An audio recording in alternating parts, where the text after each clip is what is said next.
వాళ్ళు ఎక్కడైతే మళ్ళీ ఎమ్మెల్యే పదవులు పోతే ఆ 11 కూడా మేము గెలవలేమని 11 మంది ఎమ్మెల్యేలను తీసుకుని అసెంబ్లీకి వచ్చిన పులివెందుల ఎమ్మెల్యే జగన్ రెడ్డి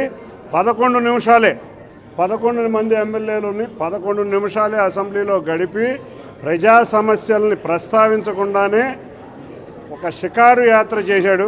ఇటువంటి వ్యక్తుల వల్ల రాష్ట్రానికి అనర్థం. కాబట్టే ఇవాళ రాష్ట్ర ప్రజలు తగిన బుద్ధి చెప్పి 11 సీట్లు ఇచ్చారు. ఈ వేషాలు చూస్తే ఆ 11 సీట్లు కూడా ఇవ్వమని రాష్ట్ర ప్రజలు చాలా ఘంటాప్రదంగా అనుకుంటున్నారు. చక్కటి ప్రభుత్వం, మంచి ప్రభుత్వం అధికారంలోకి వచ్చింది. గౌరవ ముఖ్యమంత్రి నారా చంద్రబాబు నాయుడు గారి ఆధ్వర్యంలో ప్రజలందరూ పండగ వాతావరణం చేసుకుంటున్నారు. ఈ పండగ ప్రతిరోజు ఉండాలని కోరుకుంటున్నారు.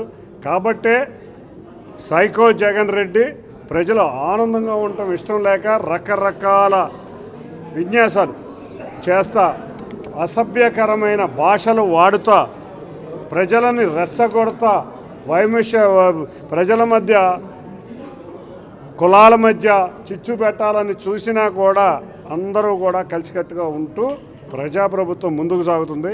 ఈ 11 మంది ఎమ్మెల్యేలతో 11 నిమిషాలు గడిపిన జగన్కి రేపు పులివెందుల్లో కూడా పరాజయం తప్పబోతుందని తెలియజేసుకుంటా ఇప్పుడైనా బుద్ధి తెచ్చుకుని అసెంబ్లీకి వచ్చి ప్రజా సమస్యల మీద దృష్టి పెడితే వచ్చే ఎలక్షన్ సమయానికి ఆ పులివెందుల సీటు గెలవడానికైనా ప్రజలు ఛాన్స్ ఇస్తారేమో అని ఆలోచించుకోమని మరొక్కసారి తెలియజేసుకుంటూ తప్పకుండా అసెంబ్లీకి రావాలి. ప్రతిపక్ష హోదా కూడా లేదు.